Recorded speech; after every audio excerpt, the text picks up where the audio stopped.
What are the biggest questions this Utah football team needs to answer during spring ball? We're talking about that and the Utah women's basketball team making the Sweet 16 on today's Locked On Utes.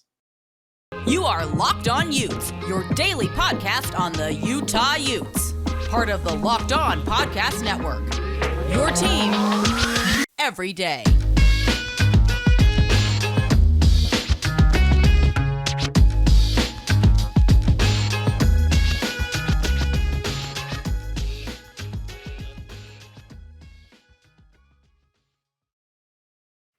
Hello, everyone, and thank you again for making Locked On Utes your first listen every single day. We are available on all platforms, including YouTube. Speaking of YouTube, we're closing in on 1,000 subscribers, so would appreciate if you guys like, subscribe, commented, just continue to support your show. That means the world to us here at Locked On Utes. My name is JT Wistrcill, former intern inside the University of Utah Athletic Department. You guys can follow me at JT Wistrcill on Twitter or follow our Twitter handle at Locked On Utes. Would love to interact with you guys there. On today's show, we'll be talking about the Utah women's basketball team making the Sweet 16, also a little bit on the Utah football coaching staff. But since spring ball is literally 2 days away now from the time you guys will be listening to this, we got to talk about the biggest questions going into spring ball.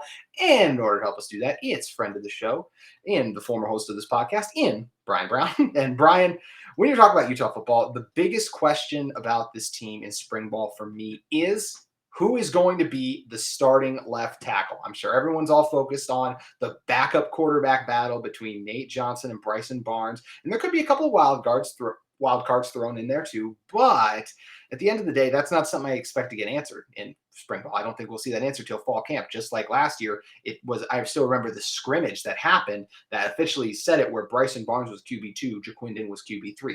Spring ball was just fun to see them battle back and forth and get extra reps in, but we didn't see an answer on that decision. And look, maybe we won't see a final answer on left tackle. I think we'll definitely get a leader in the pack after this one. Look, it's such an important position to an offensive success. And Brayden Daniels was outstanding last year. First team all Pac-12, absolutely deserved it. Was lights out, protecting Camp's blindside. And it's something the last 2 years Utah has won the Pac-12 championship. In part, that's because of the pass protection and especially the play of their left tackle. Bam Olaseni was lights out too. We just talked about Brayden. So going into this spring ball, I'm really excited to see, will it be Jaron Kump who takes the job back after being the original starter in 2021 before the injury? Will Falcon Kalmatule step up? Will Zara Williams step up? There's lots of names in here, and this is one of the three most important positions on a football field. This Utah football team has to get it figured out, and then they got a bunch of guys that I'm really excited to see compete for it come spring ball. Yeah, and I love where you're coming from, where you want to see who the left tackle is first and foremost, because I think everybody else is asking who's going to be the backup quarterback that comes out of spring. I'm going to answer your question with another question. I want more questions. I don't want any questions answered this spring. I want more questions to come up from spring ball. And I told you I was going to come with a zinger. I wanted to bring the high heat, the split finger coming out of the chute. But that's really what spring is about. You want guys to step up that you've never heard of, never seen before. You want the dude who's walking down the street to stumble onto the field, run a 4.3 40, catch 6 touchdown passes in one practice, and suddenly get on scholarship. Because that means that this team is not content. That means that this team is not stable. That means this team is still hungry after 2 straight Pac-12 championships. And one of the biggest questions I have about spring ball is about how is Kyle Whittingham going to handle a roster with so many guys coming back for a 4th or a 5th season. This is what he's always wanted, right? It's an NFL-style team laden with experience, a lot of returning starters. You're only losing one major underclassman with Clark Phillips and obviously Dalton Kincaid, who graduated. And, Brayden Daniels arguably had another year where he could come back, right, with a COVID year. But 4-year starter, and you talk about his grades with playing, in 2021, he had an overall grade of 84.4 from PFF, and in transferring over to the left tackle position, it dropped a little bit down to 73, but that's still very good. It's highly rated for a guy that's not even supposed to play left tackle. So it is a big position to replace, right? And I think that's part of the whole, we talk about questions, right? My curiosity is who's going to step up and make us ask more questions this spring. You mentioned Falcon Kalmatule, Jaron Kump. What about Spencer Fano? Is that going to be a name that we have to throw in the mix now? Is Utah going to suddenly run just 4 offensive linemen because they've come up with a new offensive concept? I don't know. That's why they have practices. That's why you're going to have the luxury of going to watch practice for at least 20 minutes and we joke about it. It's always going to be the kicking session or special teams, but I think that Kyle Whittingham is very selective about what he wants to show the media. And Hmm. so that's going to be fascinating to me because I think, again, we always talk about with press conferences and the media viewing sessions that Kyle Whittingham is always trying to send a message to his team, not to Yeah. the fans, not to the media, to his team. And so who is he going to showcase as a way of sending that message? I think is a really fascinating question to add more questions to the question. It is going to be a lot of fun. And I remember going back to the last year's media availability, just being a student intern, helping collect interviews and do different things. And you could tell the intensity was still there at the end of practice. I can't, the coaches were still getting after guys late, which I think is Sure. what you love to see, is that it is still there in those opportunities. And first of all, also, I love the point that you made, that it is more fun when we get more questions and there is more excitement thrown in the mix. Other guys are pushing for jobs. There's lots of breakout candidates, all those things. I think that would be fantastic. And it actually feeds into my second, well, I guess my third. My second was saying, like, who will gain the edge in the quarterback two battle? Because I do think it's an important discussion, especially because Cam's availability for the first couple games still very much up in the air. So it will be fun to watch and see how it shakes out. But my second, the other one I was mainly looking at was which wide receiver will step up, because I think there was a lot of talk last year about this offense being more explosive. It happened in games and at certain points in games. I mean, particularly against USC, but outside of those games, I mean, I think about the Oregon game, the offense really didn't meet that mark that people had hoped. So are we going to see Makai Cope really break out? We saw what he did last year in the spring game where he had that one-hander, took the internet by storm, but then didn't do a ton during the season. Is he going to be there? Emery Simmons coming over. How is he going to do in the transfer now? And Mikey Matthews coming over. He's another guy. I think there's a lot of fun receivers. And outside of Devon Vele and Money Parks, who I expect to continue to be this team's number two, I'm excited to see what other receivers are going to step up. Yeah, I'm going to ask another question is, do you Mhm. really want a quarterback to take, to step up and separate themselves from the pack, or do you want them to continue to compete the way that they have all along? Brandon Rose kind of became the Yeah. forgotten soldier, so to speak, the Casper of the quarterback room, in that he was a little bit of a ghost, but he's a guy that the staff thinks very highly of. And I think if you were to really get them in a corner and get them to drop all the pretenses and everything like that, they'd probably tell you it's a toss up between which one they like better with Brandon Rose and Nate Johnson. Hmm. Add that to the mix with Bryson Barnes, who has the experience, stepped in and played in big moments. His Rose Bowl game wasn't his best. But again, some of that magic is not always just duplicable at the Yeah. snap of a finger. So do you really want a quarterback to emerge with an edge, or do you want them to continue to grow equally and push each other all through spring? I think it's a unique preposition because we always think we want a back leader. And I think if you've got a guy like Brandon Rose who came in knowing that Nate Johnson was supposedly the guy and Yeah. still wants to be here, maybe you want him continually to be pushed or be challenged every day so that it is a different guy that's stepping ahead. With the wide receiver uh, question, I got an answer. It might be the only thing I have an actual answer for, and it's Money Parks. Mhm. If you go back and watch the Rose Bowl tape, the way Money Parks is running his routes, the way that he's able to cut, the way he's able to decelerate into a break and accelerate out of it is so rare and unique. Mhm. And you can see it in the first quarter. The Penn State cornerbacks are not ready for how good and how fast he is. Mhm. His level of development has accelerated drastically. I'm excited to see how he does Yeah. with a season under his belt to where he can earn Cam Rising's trust. I think one aspect of Cam Rising coming back is he going to make the reads, or is he going to continue to trust his security blankets in Brant Keithy and Devon Vele? It was a huge mistake that I made last spring when I evaluated him. I was like, man, Cam looks crisp. He looks on top of it. Really, what he was doing is he was just finding where Devon Vele was every time, and Vele was making the catches. Mhm. So, Vele is coming off some injury. We'll see how he does, how much he participates in the spring. When he was healthy, he was great. When he wasn't healthy, it was a bit of a struggle, and we saw that a couple times in the Rose Bowl. You'll remember the incompletion where there at the right before the first half, right, where Mhm. Cam kind of underthrows it a little bit, and then Devon Yes. can't quite Mhm. get to it, and there was a pass interference, and blah blah blah. Those are plays that he made at the start of the season. So, I think Vele comes in as the number one. Brant Yep. Keithy obviously is going to be back in the fall. We won't see him a lot in the spring, but I think this becomes the Money Parks show, really, for him to showcase and earn the trust of Nate Johnson, Brandon Rose, Bryson Barnes while Cam Rising sits out.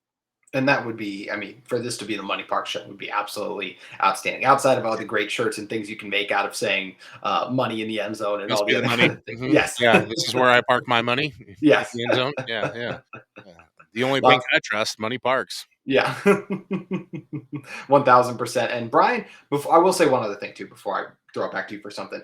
Iron sharpens iron is one of the great things about football, right? And I think that is exactly what we're talking about. I talked about last Friday about how important it is in spring ball, just all the great things that it can provide for a team's success the come the fall. There's a quote I remember I used to have for a basketball poster that said, "The time will come in winter that will ask what were you doing in the summer." Well, same thing can apply for spring to fall for football because these are extra opportunities on the field. You don't get to put the pads on that much outside of in the season, obviously, the only opportunity. So it's a great opportunity for the team to do it and have iron sharpen iron. Brian, before we jump into our next segment, I want to give you a chance because I don't know if you saw, but a few weeks ago, I had Jake on and we were talking about breakout candidates at the NFL Combine.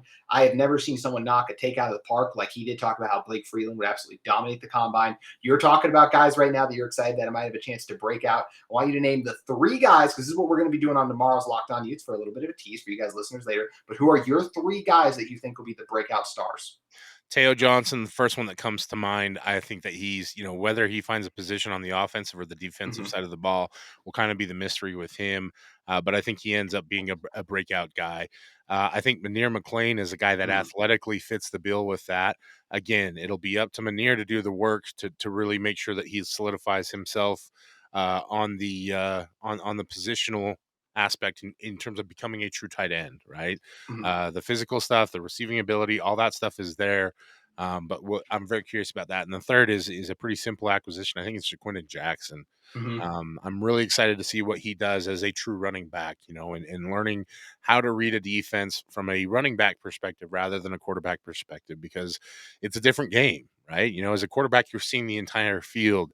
As a running back, there's just one or two guys or one or two areas that you have to focus in. And so I'm excited to see how that transitions and everything that he's done to really turn his body into a running back type body as opposed to being a pass thrower. So I think his buy-in to the position change has been drastic. I think that's a great sign for Utah fans. I think it's great that they're going to have a three or a possibly four-headed monster at the running back Mm-hmm. position, and they've got a ton of experience coming back in that room. It might be one of the best rooms. I think it's the best room in the Pac-12. It might be one of the best running back rooms in the country.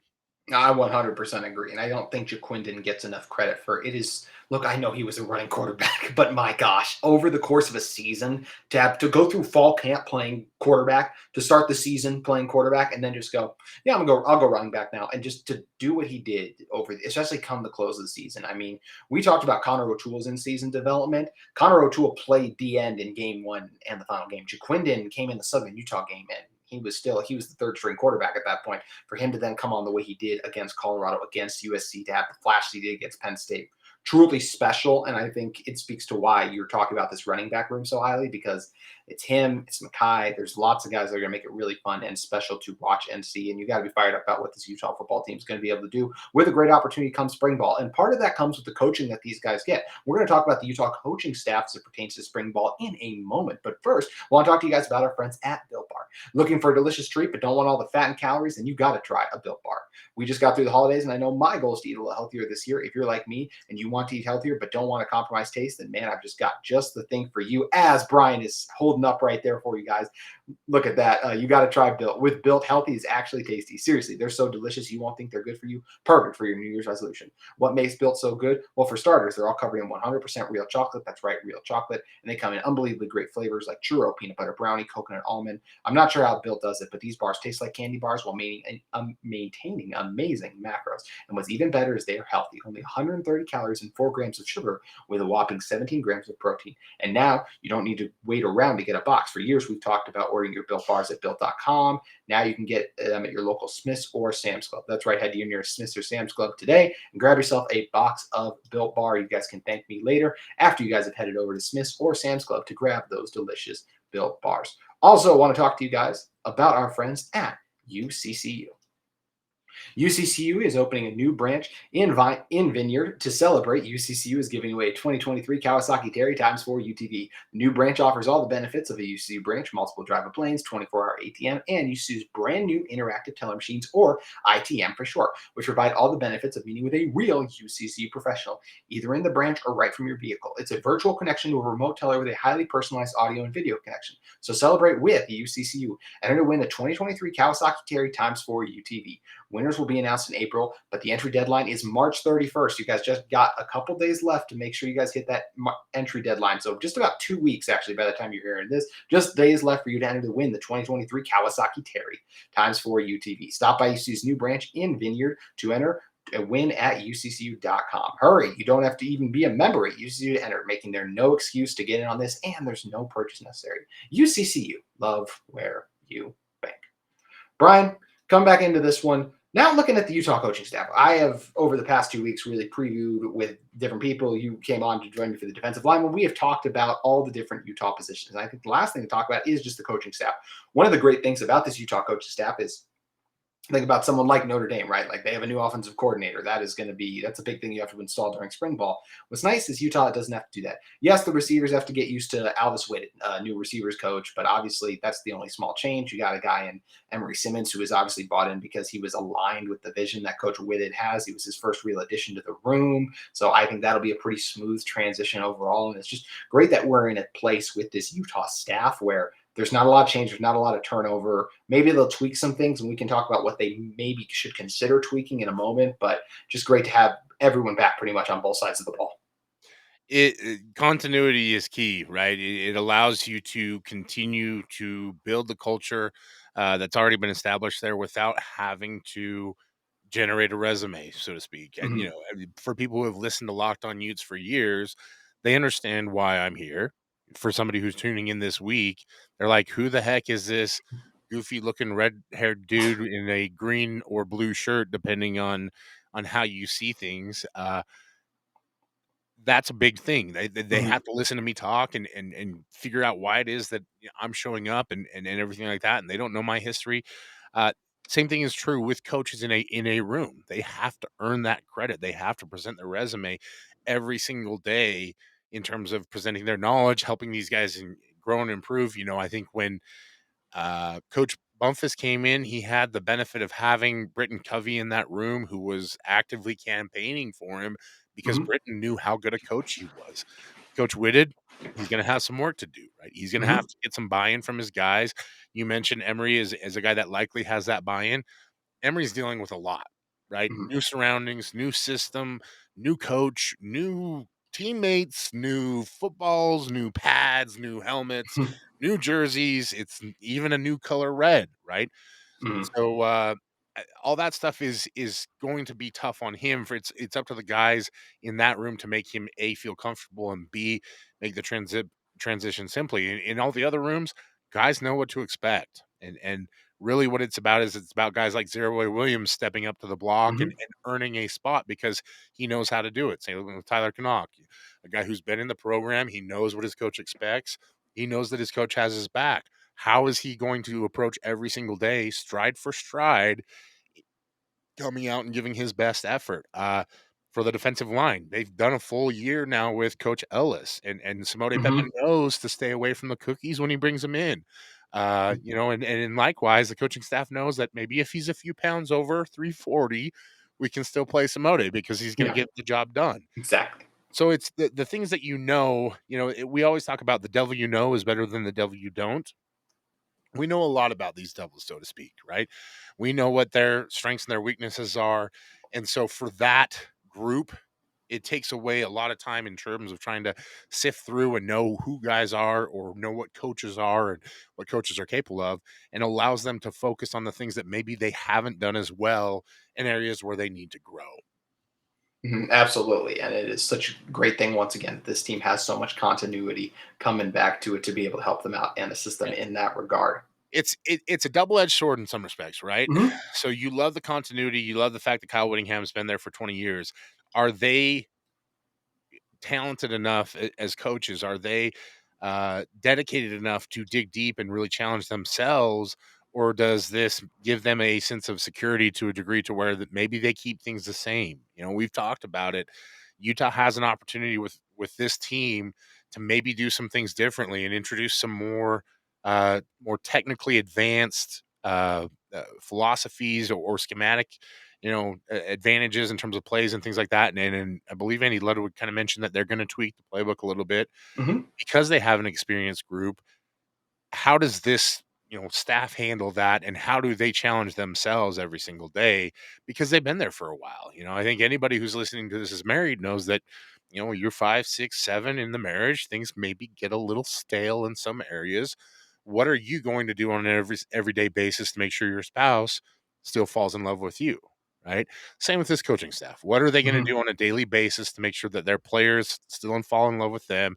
And what are they going to do on a daily basis to make sure that their coworkers continue to grow and develop? I think it's we love the continuity until we don't, right? Hmm. And if things get stale or maybe people too well in an industry where we see so much changeover, there is potential where it could be a bad thing. I don't think that's Hmm. the case here, right? Like, I think in Utah, it's a different world. It is a different system. It's a different culture.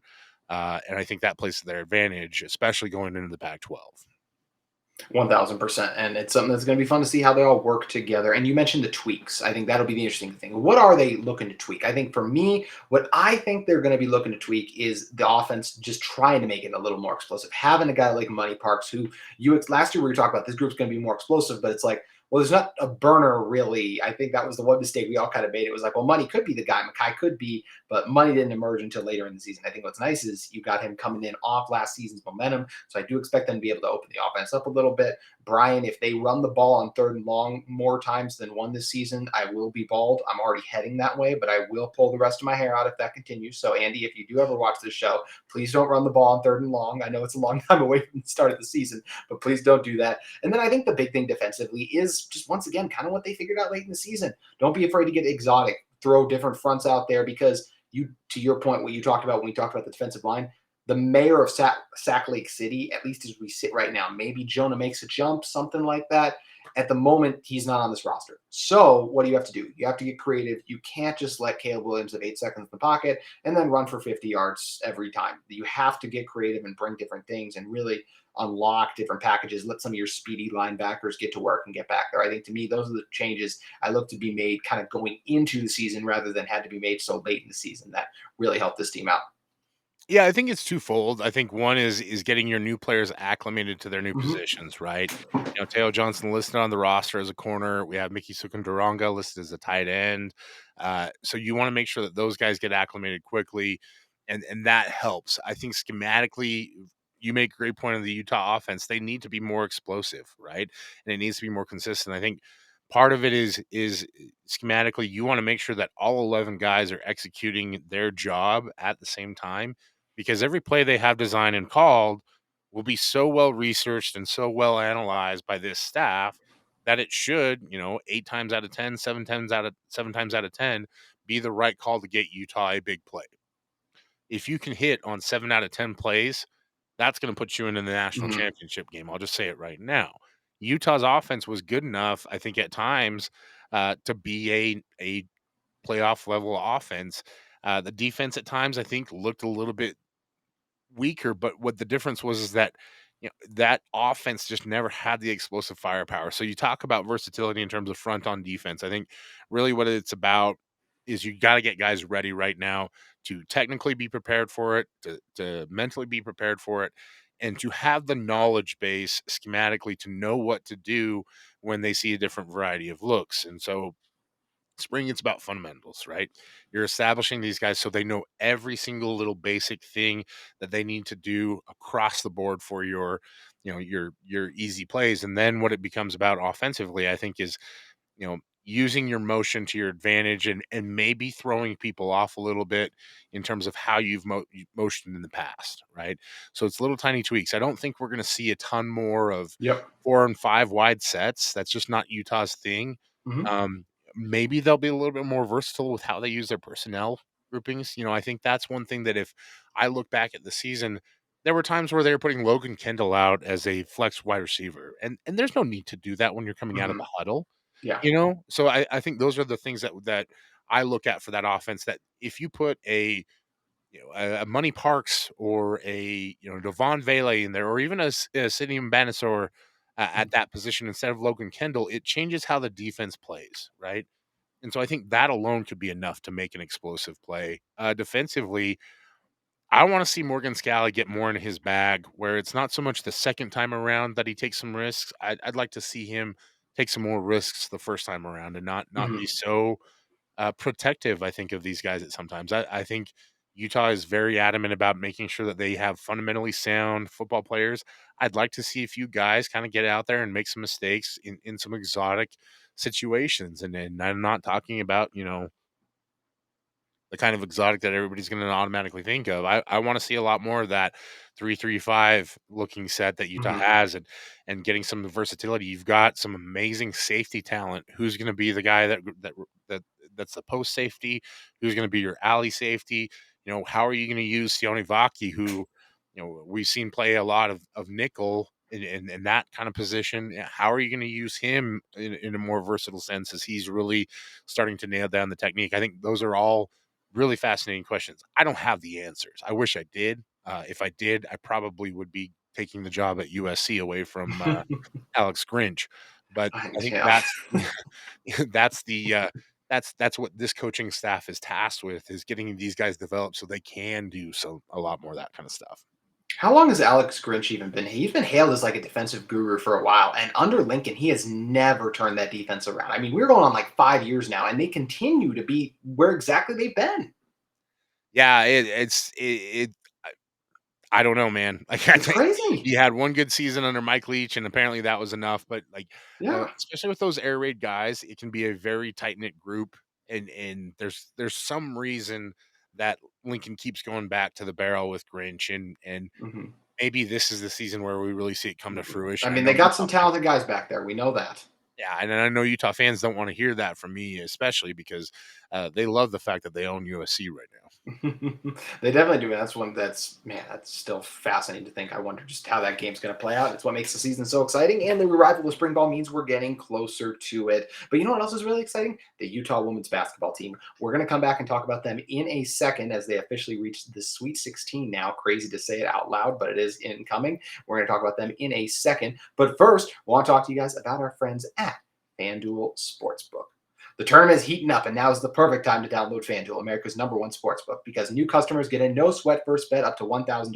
That's bonus bets back if your first bet doesn't win. Just download the FanDuel Sportsbook app. It's safe, secure, and super easy to use. And you can bet on everything from the money line to the points scored to threes drained. As FanDuel said, the games are heating up because the tournament is winding down. We got the Sweet 16, the men's and the women's, and there's great opportunities for you to get in the action at FanDuel. You can go and bet on things like the money line, the player props, points scored, rebounds, so many great things. Plus, FanDuel even lets you combine your bets for a chance at a bigger payout with the same game parlay. And this, I'm not just talking about the NCAA tournament. I'm talking about the NBA too, because as we wind down, how about the Utah Jazz lately, by the way, heating up? If you guys want to head over and get in on that action, make sure you guys head over to FanDuel. Plus, FanDuel even lets you combine your bets for a chance at a bigger payout with the same game parlay. So don't miss a chance to get your no sweat first bet up to $1,000 in bonus bets when you go to FanDuel.com/lockedon. That's FanDuel.com/lockedon to learn more. Make every moment matter more. Visit FanDuel, an official sports betting partner of the NBA. Brian, coming back into this one. First, I think I'll say this. How's your bracket looking after this weekend? What bracket, JT? you I didn't didn't do you a didn't make one? bracket. No, I would never fill out papers with picks that I lost. I'm like the rest of America, where I'm trying to piece together any kind of way that I can win my bracket challenge, but it's not going to happen. So, yeah, I think that's the fun part about this time of year, and I love parity like this, where a 16 seed can knock out a 1 seed, even if that 1 seed was maybe picked by somebody on this podcast to be a Final Four team. Who knows, really, in these situations, JT, what things might have happened. But what I do know is that a University of Utah basketball team is going to the Sweet 16, and they earned it the hard way. They absolutely did earn it the hard way. And the last thing I want to say before we jump into that is March is always so funny because I know for me, I picked like Arizona and Kentucky to go far. You And then didn't you're pick like, Northern Arizona to go all the way? I did not pick Northern Arizona. I just picked Arizona to go pretty far. Northern Arizona next year, though. Mark it down. Northern Arizona next year, winning the whole thing. You heard Flapjacks, it here Washington first. Lumberjacks, baby. But it's funny because like you pick Arizona and Kentucky to go. I picked them to go like all the way, and then they lose, and I'm like, or I just picked them to go as Final Four or something like that. And I'm like, why every year do I take upsets? Why do I take risks? And then I just had a feeling about this Arkansas team because they were talented, so I picked them to beat Kansas. And then I was that meme with the one bowling guy where he's like, that is why I did it. That is why. That is where I'm feeling back. It's like this Who is why you think March. you are, I am. Yeah. That's what makes March so great. And one of the things that makes March so great this year is that we have a team making a deep run in the tournament, and that is the Utah women's basketball team. They got it done against Princeton. We knew they'd get it done against Gardner Webb. Look, the Princeton game, it was ugly. I mean, got off to the 2012 first quarter start, but at the end of the day, the game got sloppy late, lots of fouls both sides of the ball, but Alyssa Peely did what she always does, 28 from her. Jenna Johnson showed up with a solid 15. And look, doesn't matter if it was their prettiest win of the season or anything like that. All that matters in March is that you survive and advance, and that is what the Utah women's basketball team did, Brian. I call that a rock fight that rock fights could be envious of, and really that was the goal of Princeton, was to make this a knuckle punch type battle, because that was the only way that they're going to survive. Mhm. And Alyssa Peely was not going to let that be the case. She was great down the stretch. She put Utah up early on. Credit to Princeton for hanging in there and making it a defensive slugfest. I think at times, you mentioned Yana Neepins didn't have a great game shooting, but Yeah. she was still excellent at getting the ball up the court, Mhm. getting the offense initiated, and trying to get things going quickly. And really, when Utah executed, especially when they would run kind of their weave there at the top of the key, they found easy buckets. It was when they kind of got out of sync a little bit and didn't play to their strengths that they really started to struggle a little bit, and Princeton was able to take advantage. Now, Princeton didn't shoot the ball very well either, and that's a huge credit to Utah's defense, which I Yes. thought was phenomenal all game long. Also, Princeton threw a ton of looks, whether it was Mhm. pressure, it was three-quarter press, whatever they were doing, it was working to a degree. And I will avoid the fine and not mention Mhm. anything about the officiating crew, because who knows what a block and charge is anymore in basketball. It's almost worse than asking what a catch is in the NFL. But It's yeah. at the end of the day, it was a win for the Utah women's basketball team, Mhm. and it was in front of 9,000 people, which Yeah. may have been the highest draw of any team for basketball that season. And they go to the Sweet 16 now with having put themselves through a tough, rough, gritty fight to win. And they led wire to wire. And that, Mhm. to me, speaks volumes about this team, this group, and just how gritty and tough they are. And they find ways to win even when the shots aren't falling. Exactly. Finding ways to win. That is the key to all this. And it's so great that the women's team was able to do that. And once again, it was a great atmosphere at the Huntsman. Shout out for you guys for showing up. Now they get LSU. It's going to be fun to talk about that one. I've talked about a little bit of this podcast. Yeah, LSU's only lost 2 games, but there's a reason they weren't a 1 seed despite that. The rest of their schedule, not that pretty. They haven't seen a team like Utah all season, and I'm really excited to see what this Utah women's basketball team is going to be able to do. Also, you mentioned those 9,000 people. You guys can comment at me if I'm absolutely wrong. And David, you can get mad at me too since you're my boss technically, but I swear I saw David Lock at that game as well. So shout out to David for being there as well, the founder of the Locked On Network. So great to see all the support you guys drummed up, and it's going to be fun to see if this team can keep it going because man, what a fun couple of days of basketball. And so cool that the Utes were able to host this up at the Huntsman, this tournament. You know what else the Utes were able to host, Brian? Well, I guess pretty much host, right? Because the Maverick Center is basically here. And the Utah women's gymnastics team. I mean, look, we're running out of time because we're going to dive into this another day more so. But they became the first team to win 3 straight Pac-12 championships since the conference expanded in 2012. I mean, just incredible stuff by Coach Fardham and the team. I mean, just Fardham into the team. I mean, absolutely outstanding, Brian. And my hat's off to them for another incredible performance and just becoming. I mean, they're a dynasty, but every year you got to reaffirm and prove, like, hey, dynasty didn't end; it's still going. And especially in terms of Pac-12 play, the Pac still runs through Utah, and that hasn't changed.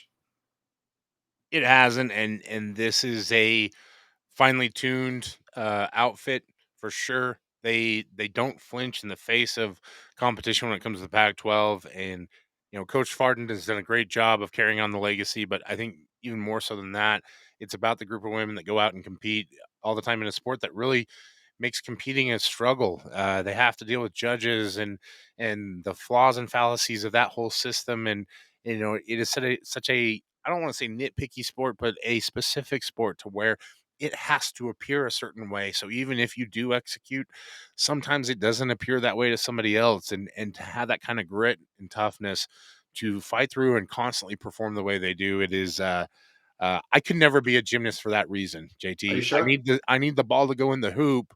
I don't Uh, know, Brian. I think you could pull it listen, you've off, never man. seen my balance beam stuff. I you but and my uneven bars would be even by the end of it Yeah. because they'd both be on the ground, let's be honest. But I need the ball to go in the hoop to know that I got 2 points, right? Like I agree I'm with that you. kind of person. I can't just allow somebody else to tell me whether or not it was good. I have so much respect and admiration. I would love to see Yes. them, like if we could put together like maybe a 7-on-7 team with them and watch them really compete, with something like that. That would be super fun. But regardless, just because I don't understand gymnastics, and I look the inches that they miss, like things by, I can't even recognize, right? Like I got a size 14 foot, just never gonna work. So I have a ton of respect for how precise they are, how hard they work, and the kind of athletes that they are. And really, I think this is just it's funny because you almost treat 3 straight Pac-12 championships like, yep, this is what we expect from this group. But yeah, but that's the thing. It becomes monotonous, but at the same time, it's like that is really hard to do, and that is what makes it so incredible and such an outstanding achievement. And look, it's just a great time to be a Ute right now. We got the women's basketball team, obviously in the Sweet 16. We got the gymnastics team looking to make another deep run in the NCAA tournament for them as well. And then Utah football, spring ball is back. Brian, what kind of stuff do you have coming up for content wise? FBB, you can check us out at footballbreakdowns.com. I think Eric Jensen, a mutual friend of ours, has a winners and losers of NFL free agency coming up, and I will definitely have spring ball content. Been working on a piece about something that I'm excited. I'll just tease it like that, and check it out. And then always the Football Breakdowns podcast feed. So we're just waiting for JT to stop being so busy so he can come on and help us celebrate the Star State. Is that video, or just excuse me, what you're teasing? Is that your gymnastics routine? Is that what you're alluding to? Check out the Instagram. Follow us at FB Breakdowns on Instagram to see. Only one way to find out. Brian, always great having you on. Thanks for joining us. Appreciate you, my man. If you guys are in the market for a second listen every day, you guys got to check out the Locked On College Basketball Podcast. I know I've been talking about it for a while now, but come on. With the weekend we just had of March, I mean, I would argue it's one of the best weekends of first week madness I've ever seen. For your second listen, we recommend you check out the Locked On College Basketball Podcast. Expert Isaac Shaden and Andy Patton bringing you everything you need to know on and off the court. Plus, you can hear from big name experts, coaches, players throughout the basketball landscape. Locked On College Basketball, available on YouTube and wherever you get your podcast. Make sure you guys come back tomorrow. So we'll be talking a few more things about spring ball. We'll be diving a little bit more into those breakout players, see how they're going to do, and talking a little bit more about the Utah men's basketball team, seeing what they're going to need to do if they eventually want to put themselves in position to be in the NCAA tournament. That's all coming up on tomorrow's Locked On Utes.